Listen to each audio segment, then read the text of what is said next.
नमस्ते, मैं हूं सुरेश कुमार एकलवे और आप देख रहे हैं हिंदुस्तान न्यूज एंड टिप्स। पिछले 22 महीने से चीन में डूब के शी जिनपिंग के स्वास्थ्य को लेकर जो अटकलें लगाई जा रही थी, उन पर एक ही झटके में पूर्ण विराम लग गया है। जिनपिंग पूरी तरह से स्वस्थ है और उन्हें घूमने फिरने में किसी प्रकार की समस्या नहीं है, मगर इसके बावजूद वह एक लंबे वक्त से किसी विदेश दौरे पर नहीं गए हैं। इतना ही नहीं, उन्होंने हाल ही में संपन्न हुए G20 जैसे महत्वपूर्ण सम्मेलन में भाग नहीं लिया है। जिनपिंग आखिरी बार 18 जनवरी 2020 को म्यांमार की विदेश यात्रा पर गए थे। इसके बाद से वह देश से बाहर नहीं निकले हैं। हालत यह है कि वह सार्वजनिक कार्यक्रमों में भी उपस्थित होने से परहेज कर रहे हैं। उन्होंने खुद को वर्चुअल बैठकों तक ही सीमित कर लिया है। शी जिनपिंग के एकांतवास में जाने के पीछे जो खुलासा हुआ है, उसने पूरी दुनिया को हैरत में डाल दिया है। दरअसल जिनपिंग किसी तरह की बीमारी से पीड़ित नहीं है, बल्कि इस वक्त उनकी जान पर खतरा मंडरा रहा है।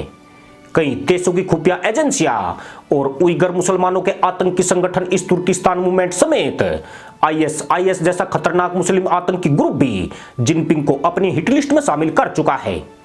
इतना ही नहीं, खुलासा यह भी हुआ है कि पाकिस्तान की बदनाम खुफिया एजेंसी ISI के रडार पर भी जिनपिंग है। ISI का एक गुट जिनपिंग को ठिकाने लगाने की योजना बना रहा है। चीन की गुप्त शाखा MSS द्वारा अलर्ट के बाद ISI को एक खतरे के रूप में प्रस्तुत किया गया है।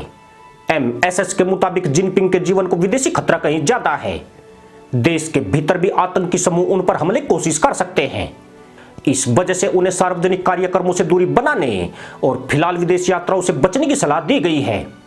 इसके साथ यह भी खुलासा हुआ है कि पिछले साल जिनपिंग का पाकिस्तान दौरा सुरक्षा कारणों से निलंबित किया गया था। MSS को यह अलर्ट मिला था कि पाकिस्तान में जिनपिंग का अपहरण और उनकी हत्या की कोशिश हो सकती है, मगर चीन ने इस खतरे का विवरण न देकर कोरोना महामारी की वजह से पाकिस्तान यात्रा को रद्द करना बताया था। वैसे दुनिया के देशों में यह नैतिक सहमति है कि वे एक दूसरे देश के नेताओं की हत्याओं से परहेज करेंगे। 90 के दशक से पहले अमेरिका की CIA और रूस की KGB ऐसे काम के लिए बदनाम थी। CIA और KGB के हाथ दूसरे देशों के नेताओं के खून से रंगे हैं, मगर बीते 2 दशक से यह सिलसिला पूरी तरह थम चुका है। हालांकि पाकिस्तान की खुफिया एजेंसी ISI अपने पालतू मुस्लिम आतंकियों के जरिए ऐसे कार्यों में लिप्त है। वह भारत, बांग्लादेश, अफगानिस्तान और ईरान में ऐसी कोशिशें करती रही है, पर शी जिनपिंग को ISI ठिकाने लगाना चाहती है। इसने चीन के भी कान खड़े कर दिए हैं। दरअसल शी जिनपिंग साल 2012 में चीन के तानाशाह बने थे। बीते 9 सालों में चीन पाकिस्तान के रिश्तों में दोस्ती कम, फायदा प्रवृत्ति को ज्यादा बढ़ावा दिया गया है, जहां चीन ने पाकिस्तान का जमकर आर्थिक शोषण किया है। जिनपिंग के सत्ता में आने से पहले पाकिस्तान पर चीनी कर्ज 12 अरब डॉलर के करीब था, जो पिछले 9 सालों में 80 अरब डॉलर से ऊपर पहुंच गया है। आज पाकिस्तान पूरी तरह चीन के चंगुल में आ गया है। हैरानी की बात यह है कि चीन ने एक भी प्रोजेक्ट पूरा नहीं किया है, जबकि वह पाकिस्तान में नए नए प्रोजेक्ट का ऐलान करके उसके ऊपर लगातार कर्ज थोपता जा रहा है। जिनपिंग के पूर्ववर्ती शासकों ने पाकिस्तान पर ऐसी कोई नीति लागू नहीं की थी। ऊपर से जिनपिंग की दुनिया पर राज करने की महत्वाकांक्षा भी पाकिस्तान में संदेह पैदा कर रही है। ISI का एक गुट जिनपिंग की नीतियों को देश के लिए खतरनाक मानता है।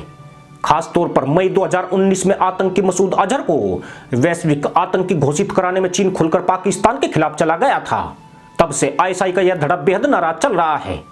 इसी के बाद से जिनपिंग पर हमले की साजिश रची जा रही है। जिनपिंग साल 2020 के आखिर में पाकिस्तान आने वाले थे, मगर सितंबर के पहले हफ्ते में ही उन्होंने अपना कार्यक्रम कैंसिल कर दिया था। कहा जाता है कि MSS को ISI की खतरनाक साजिश का पता लग चुका था।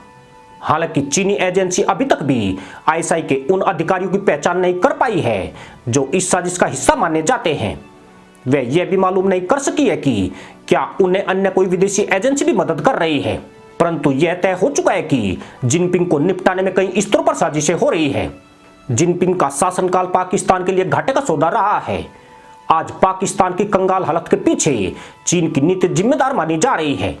साल 2011 से US डॉलर की तुलना में पाकिस्तानी करेंसी लगातार कमजोर हुई है। देश की अर्थव्यवस्था को परोक्ष रूप से चीन नियंत्रित कर रहा है। 75,000 से ज्यादा चीनी नागरिक नियमित रूप से पाकिस्तान में बस चुके हैं।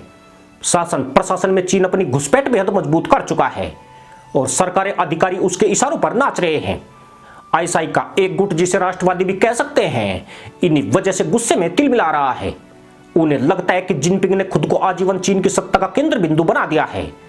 ऐसे में उसे हटाने के लिए उसका खात्मा ही एकमात्र विकल्प है, ताकि चीन में नया शासक आए और माओ त्से-तुंग की तरह वह पाकिस्तान का सच्चा सहयोगी बन सके।